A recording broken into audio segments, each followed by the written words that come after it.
Peace and blessings. So, I am live once again. My name is Birth Mama Sakisa. I am a community midwife here in the metro Atlanta area. And this is World Breastfeeding Week, August 2022. So, today is, I think, August the 4th. Yes, today is August 4th, the week, I'm telling you. And I've been reading all week. My intention is to read a portion of my book, Love and Lactation Breastfeeding Essentials, every day for World Breastfeeding Week. So, like I said, this is day 4, and it's been good. I think we spoke about the risks of not breastfeeding for mom, the risks for not breastfeeding for baby. We spoke about the environmental impacts of not breastfeeding. Tonight, I want to chat about what's actually in the milk. We're going to discuss that in some detail. And so, I myself, as I mentioned, I'm a community midwife, but I actually got my feet into birth work as I started as a doula, but then I also worked for WIC. I was a breastfeeding peer counselor in 2010, and I worked at WIC for about 3 years. And then I got my CLC, Certified Lactation Counseling certification, and I moved on from there. And I ran lactation clinic for 2 midwifery offices and 2 OBGYN practices. I serviced and worked with hundreds of families in those 6 to 7 years. Um, just supporting them, helping them in whatever capacity that I could. Some of them had issues. Some of them, a lot of times, just needed support, whether it was community support, like sometimes they would have family concerns where the family may not be, all on the same page with breastfeeding, and they just needed a little extra information to help empower their decision, maybe a little bit of family interventions. But then there were also folks that had very, clinical, very um, um, bad, I was trying to avoid that word, but clinical concerns. They really did. I saw a lot of various different things. The hardest thing, and it only happened a few times out of the 100 families that I assisted, where I actually told a mom that you're just not going to make milk. Like, this is not happening. And that was very, very few. These women had clinical issues, underlying medical conditions that really impacted how many mammary glands they actually had that produced the milk. So that was so, so few, probably less than 5 out of the hundreds and hundreds of families. So that's important, because the number one reason to date that women quit breastfeeding is because they think it's a supply issue. They really think they just don't have enough milk. And I'm here to say that it's few and far between where that's the actual issue. Many times it's self sabotage, it's family sabotage, it's hospital sabotage. Um, yeah, very rarely is it a situation where a woman genuinely, her body does not make the milk. And if you think about it, if you can produce a whole baby, right? You can co create a whole baby, right? We're talking brain, lungs, digestive system, a liver, a pancreas, a gallbladder. You can produce fingers and toes. You can co create these components of another human being. Breast milk is easy. It really is. So, supply, though it's the leading cause for women to quit, it really is not the leading cause for why they can't. Okay, so we're going to talk about what's in the milk tonight. I also like to always give a backstory. Love and Lactation. This book, I completed it this year. It was a long journey to completion, a journey I intend to talk about during Black Breastfeeding Week, which is the last week of August. But right now, I just want to lift up this book and also highlight the fact that it is a dedicated edition, exclusive edition, dedicated to a dear friend of mine, Yolanda Schiffer Kadima. She was one of the first Black birth workers that we are aware of in the metro Atlanta area to transition from maternal mortality, sadly enough. And so the dedication of this book, the first few pages, is actually written by her husband, Armand Kadima. And yeah, it just kind of goes through a synopsis, a small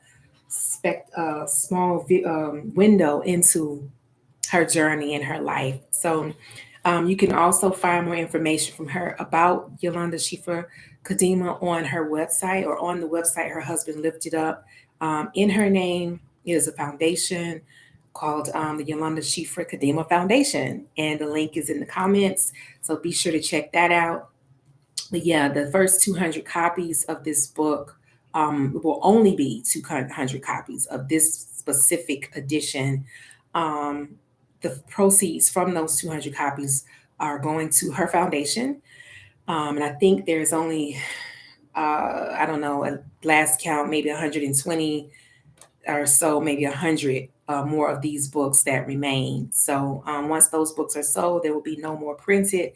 It is not Amazon friendly right now. These books live in my house, and I will be shipping them and signing them and sending them directly to you. So if you want one, click the link in my bio as well, or in the comments below. My bad, and it will take you to my website, and you can purchase your copy. I've decided that every year I want to dedicate a copy of this book to, or one of my other books, if not this one, to a family that is experiencing loss from maternal mortality. So, that being said, as I always say, without further ado, let Birth Mama clean these glasses. All right. Y'all see I'm getting used to wearing them now. I've adapted. I've adapted. It took me years, but here I am, adapting to wearing my glasses. Give thanks. So, tonight we're going to talk about what's in the milk. All right. So, bear with me. Let us read.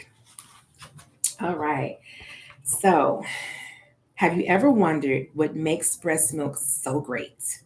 Considering the appearance of modern science being capable of improving our human imperfections through stem cell reconstruction, cloning, genetic modifications, and manipulation, how is it that still today in 2022 that breast milk composition continues to be superior to science lab constructed infant formula?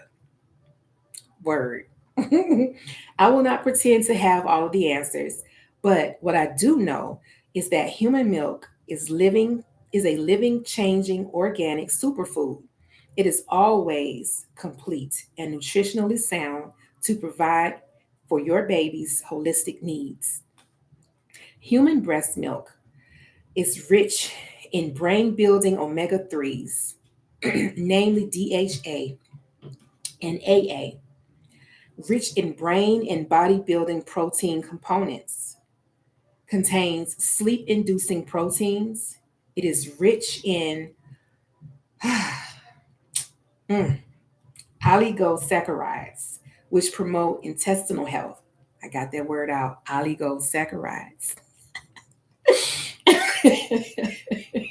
It's rich in living white blood cells, millions of, of living white blood cells per feed. And here's a quote: Breast Milk versus Formula by Dr. Sears. Antibacterial, antifungal, antiseptic, antimicrobial.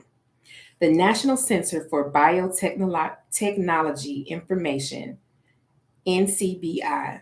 Human milk composition, nutrients, and bioactive factors. The composition of human milk is the biological norm for infant nutrition. Human milk also contains many hundreds to thousands of distinct bioactive molecules that protect against infection and inflammation and contribute to immune maturation, organ development, and healthy microbial colonization. Some of these molecules, e.g., lactoferrin, are being investigated as novel therapeutic agents, end quote. All mammals lactate and feed milk to their young. This is the purpose of the mammary glands, also known as breasts or teat. This biological process ensures the optimal growth and development of that species. Mammalian milk is species specific and changes over time to meet the needs of that offspring as it grows. It differs in warmer climates to provide more water for hydration versus more fat in colder climates to provide more girth. Within the milk are the perfect balance of proteins and fats, vitamins and minerals, hormones and enzymes, water and calories. Mammalian milk also provides a sophisticated combination of antivirals, antibacterials, and antiparasitics. You ain't gonna get that from no formula. This combination of antibiotics work diligently to enhance the lymphatic system, immune system of the offspring in effort to protect it from any number of worldly pathogens and diseases.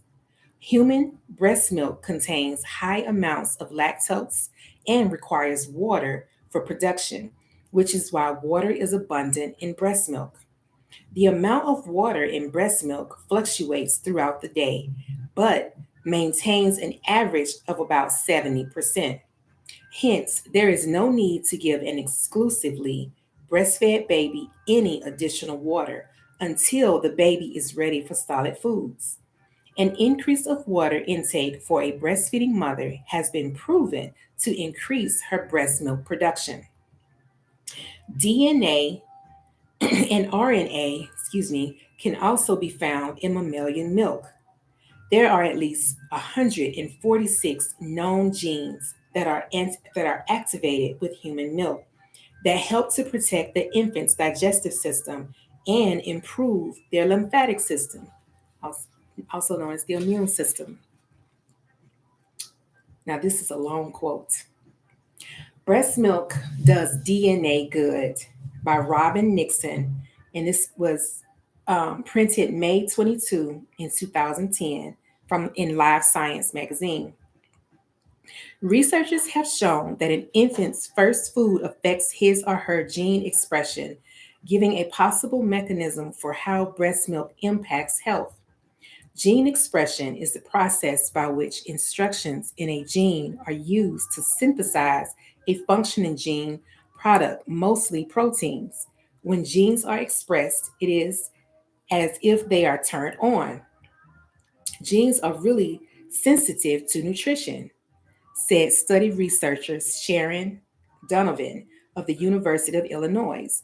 And we know how we now have genes that may explain many of the clinical observations of how breastfed and formula fed infants differ. Using a novel, non invasive technique, researchers compared 10 formula fed 3-month olds with 12 breastfed infants of the same age, capitalizing on the natural. Mm, okay, let's start again. Capitalizing on the natural sloughing off of intestine.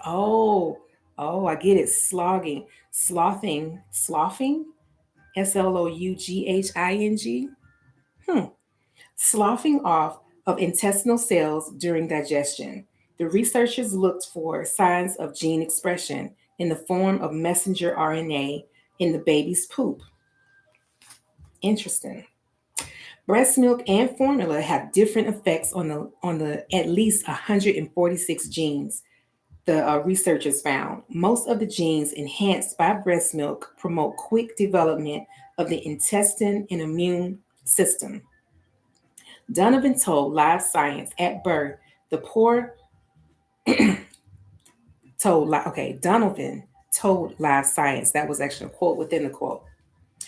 Okay, at birth, the poor baby comes out of a nice protected environment where everything is taken care of, Donovan said, into a world teeming with bacteria, where nutrition must be obtained from a rookie intestine.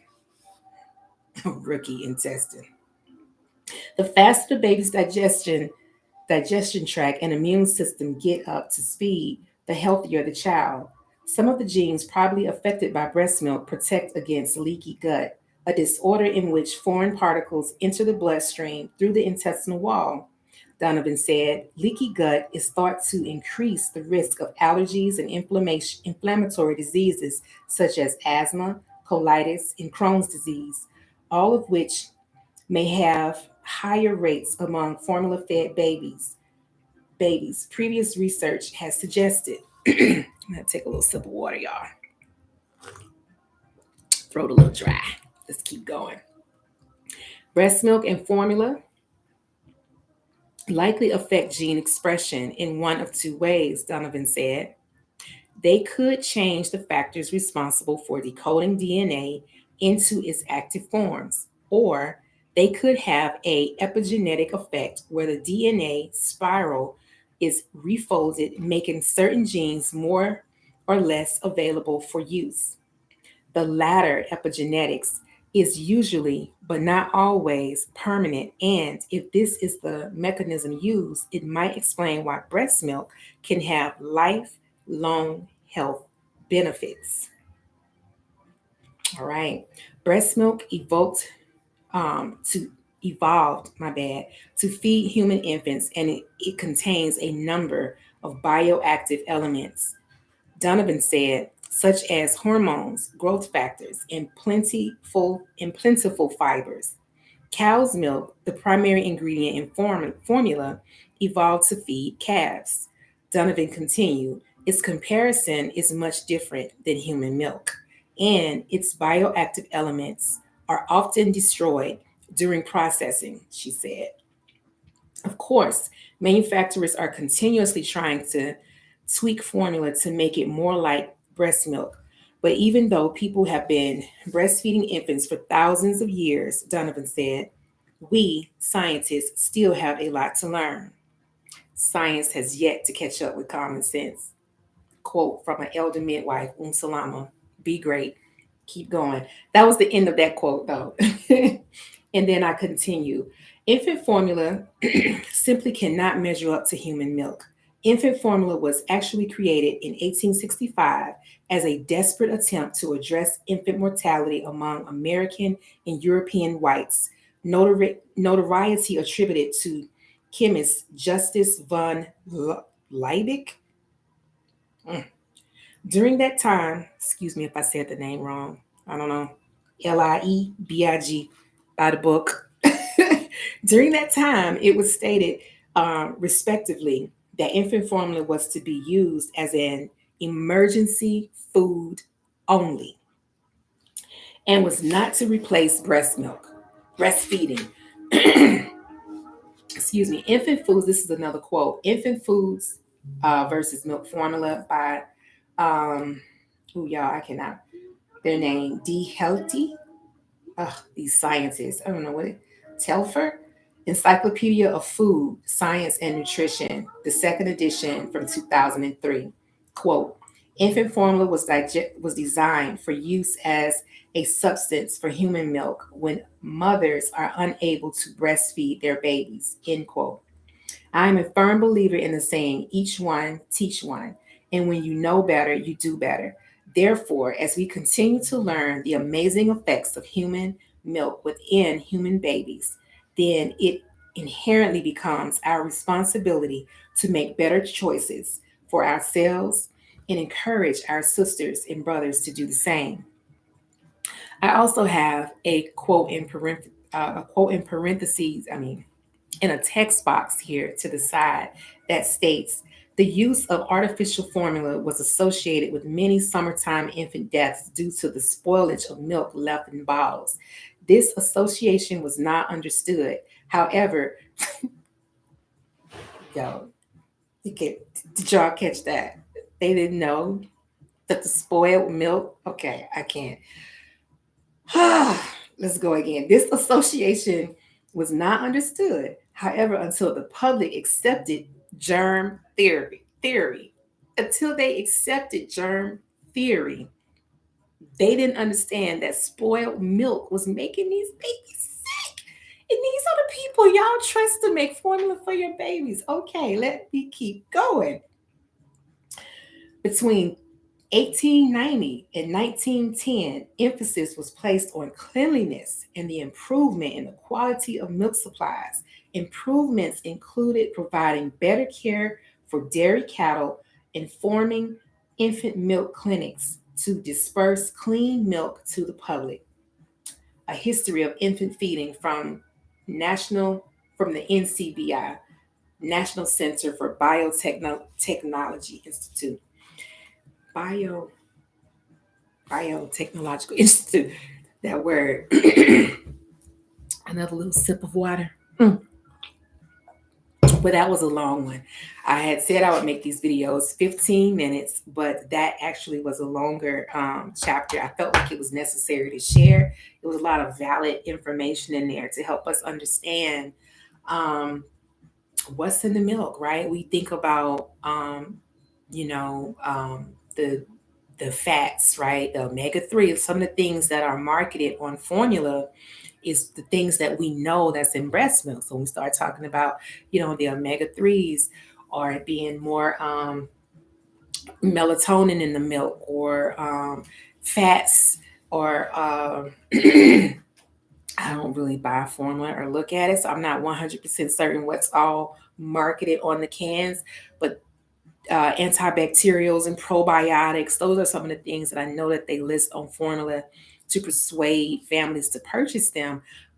But the things that they can't duplicate, the RNA, the DNA, I thought it was very relative to share that article. That's why I took that entire article and put it into my book because it was so profound, in my opinion.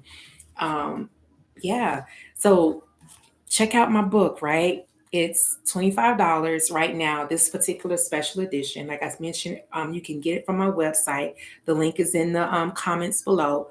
And the first 200 copies, there are only 200 copies of this specific book. And the proceeds from those books will go to the family of my dear friend Yolanda Schiffer Kadima. As always, I hope I shared something of value with you all tonight. Thank you for tuning in. I look forward to being back here again tomorrow. It'll be day number 5. The journey continues in reading my book. So stay tuned and see you soon. Peace and blessings.